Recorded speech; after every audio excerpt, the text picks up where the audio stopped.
Hello, my dear students. Good morning to all. I, Manoj Kumar, once again welcome to online classes of Advanced Senior Secondary School, Mundal, Bhiwani. Today, I am going to teach you Bhugol, Geography, कक्षा 11, 11। जो बच्चे 10th से 11th में appeared हो गए हैं, वो बच्चे ज्योग्राफी विषय लेना चाहते हैं तो उनका वेलकम है।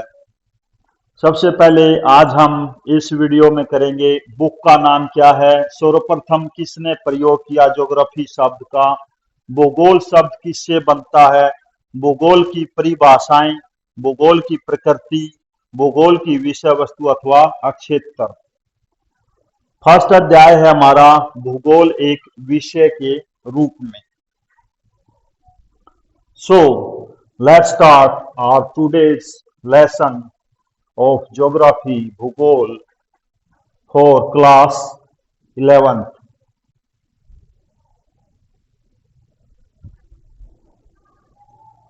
सर्वप्रथम आपकी बुक का नाम है भौतिक भूगोल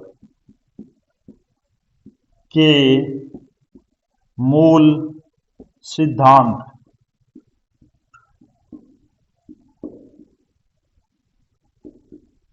जिन बच्चों ने बुक्स अरेंज नहीं की है या करने वाले हैं तो वो बच्चे भौतिक भूगोल के मूल सिद्धांत कक्षा 11 की बुक लेंगे।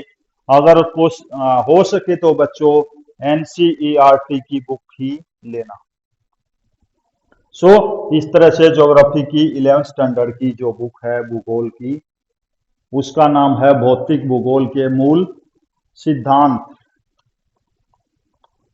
इसका प्रथम अध्याय है भूगोल एक विषय के रूप में। हम इसमें पढ़ेंगे जिसका टाइटल है भूगोल एक विषय के रूप में, लेकिन उससे पहले मैं कुछ आपको भूगोल के बारे में बताऊंगा।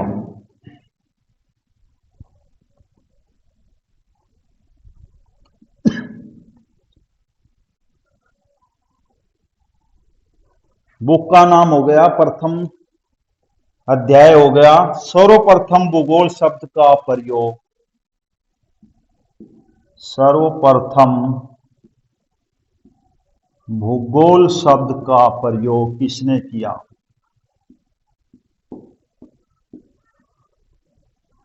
ग्रीक के एक विद्वान हुए हैं जिनका समय रहा है 276 से 194 ईस्वी पूर्व।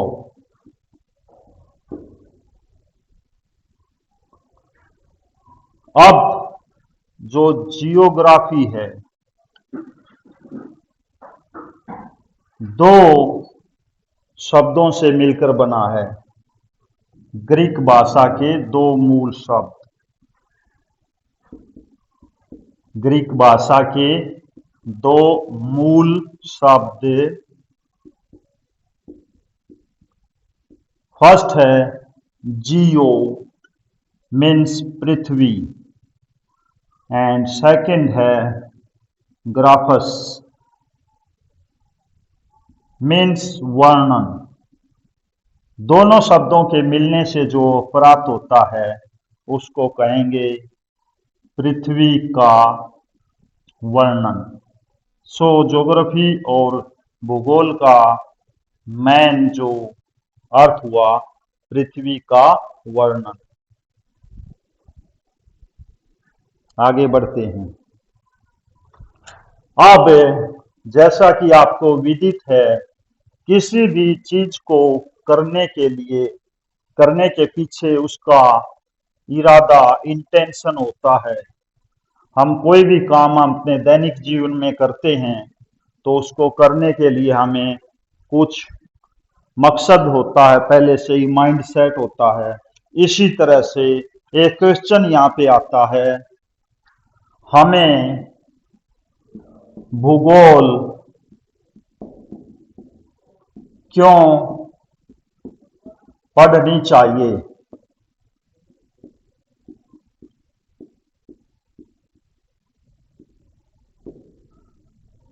हमें भूगोल क्यों पढ़नी चाहिए?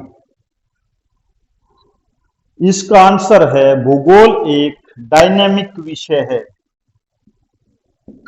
डायनेमिक सब्जेक्ट है, मीन्स गत्यात्मक, हिंदी में जिसको डायनेमिक बोलेंगे, विषय है। बहुत ही विस्तृत विषय है जिसके विविध पक्षों का पिछले कुछ समय में विद्वानों ने वैज्ञानिकरण किया है, वैज्ञानिक आधार दिया है, जिसका अध्ययन हम वैज्ञानिक आधार पर करते हैं। भूगोल के पढ़ने से हमारे अंदर अनेक अक्षमताएं, कैपेसिटीज विकसित हो जाती हैं।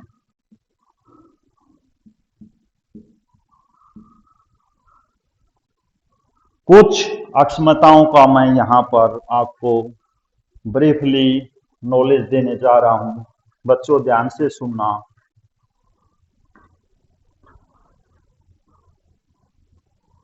भूगोल को पढ़ने से या भूगोल को पढ़ने के बाद हमें जो भी प्रॉफिट्स होते हैं, फर्स्ट है पर्यावरण से समायोजन की अक्षमता।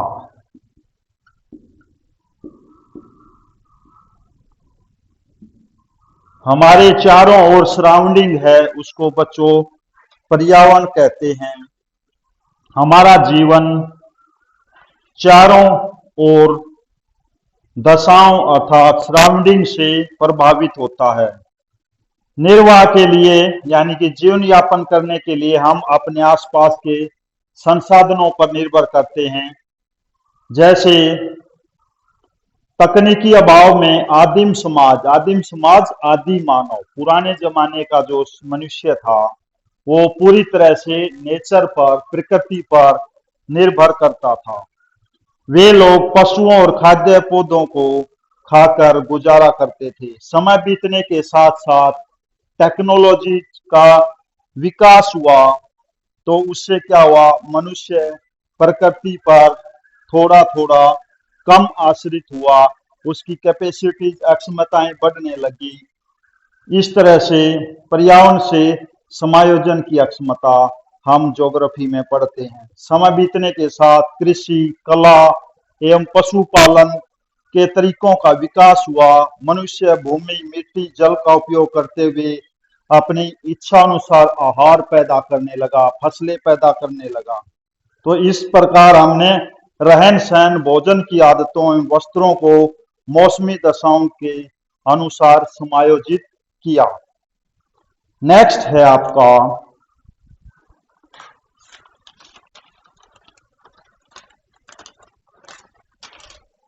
पृथ्वी तल की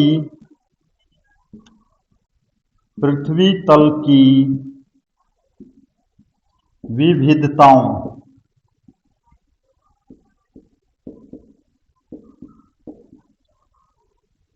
को समझने की अक्षमता हम ज्योग्राफी पढ़कर करते हैं। पृथ्वी तल की विविधताओं को समझने की अक्षमता हम ज्योग्राफी पढ़ते हैं तो हमारे अंदर विकसित होती है। पृथ्वी पर सभी जगह प्राकृतिक संसाधन, आधार, नेचुरल रिसोर्सेज जो बेस हैं वो एक जैसे नहीं हैं। अतः और इसमें ऐड करूंगा मैं, जो मनुष्य का सांस्कृतिक विकास है एक जैसा नहीं है। प्रदेश टू प्रदेश, क्षेत्र टू क्षेत्र और कंट्री टू कंट्री अलग अलग है। अतः तकनीकी विकास संसाधनों के दोहन और उपयोग तथा भौतिक पर्यावरण के साथ अनुकूलन में विभिन्नता पाई जाती है। भूगोल हमारे अंदर न केवल इन विविधताओं को समझने की अक्षमता पैदा करता है, बल्कि इनको पैदा करने वाले कारकों की खोज की अक्षमता भी प्रदान करता है। थर्ड है हमारा दृश्य ज्ञान की कुशलता का विकास। दृश्य ज्ञान की कुशलता का विकास।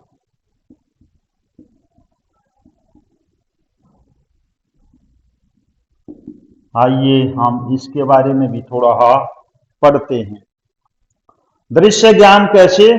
देखने का जो ज्ञान है उसके अंदर भी निपुणता, जैसे भूगोल, भूगर्भ, सथल मंडल, वायुमंडल, जल मंडल एवं जैव मंडल से संबंधित घटनाओं, प्रदेशों, विशेषताओं एवं विविधताओं की जानकारी देकर मानव की जो स्वाभाविक जिज्ञासा है उसकी तुष्टि करता है।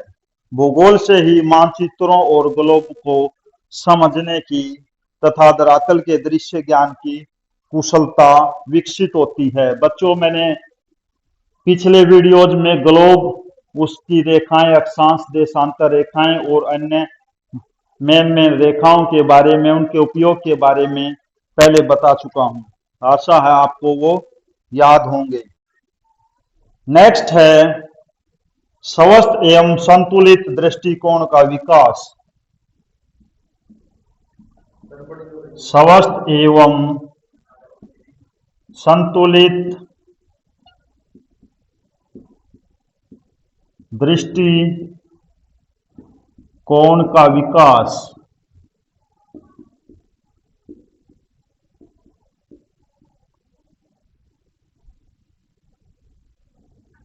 इसमें क्या होता है बच्चों?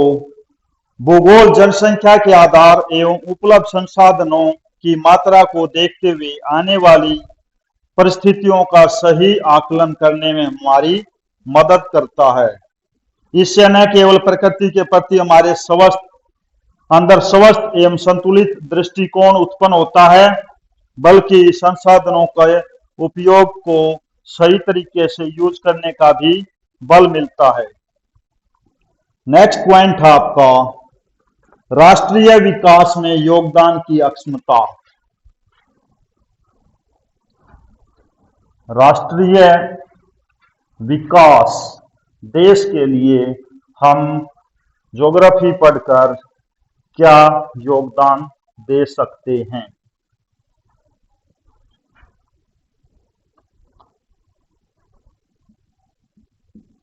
राष्ट्रीय विकास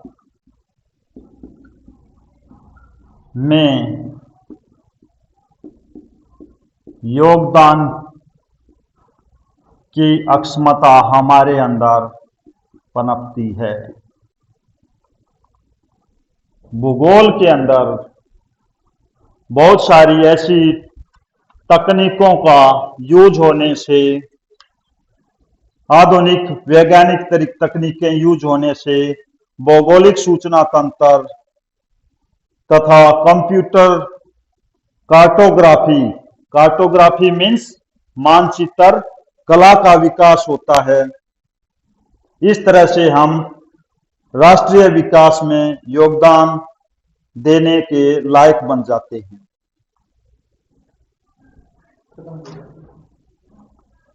ये था एक छोटा वीडियो बच्चों, जिसमें आपने जाना भूगोल क्या है, आपकी पुस्तक का नाम क्या है, सबसे पहले भूगोल किसने यूज किया, भूगोल हमें क्यों पढ़ना चाहिए। तो यहाँ पे 3-4 छोटे छोटे क्वेश्चन बनते हैं। सबसे पहले सर्वप्रथम भूगोल का किसने प्रयोग किया। सेकंड है भूगोल क्या है, किन 2 मूल शब्दों से बना है। इस तरह से तीन चार छोटे छोटे क्वेश्चन आपको नोट डाउन करने हैं आपकी नोटबुक में। अगले वीडियो में हम पढ़ेंगे भूगोल एक विषय के रूप में, इसका अध्याय का अगला पड़ाव जिसमें हम इसकी प्रकृति एवं स्कोप क्षेत्र के बारे में पढ़ेंगे। Thank you.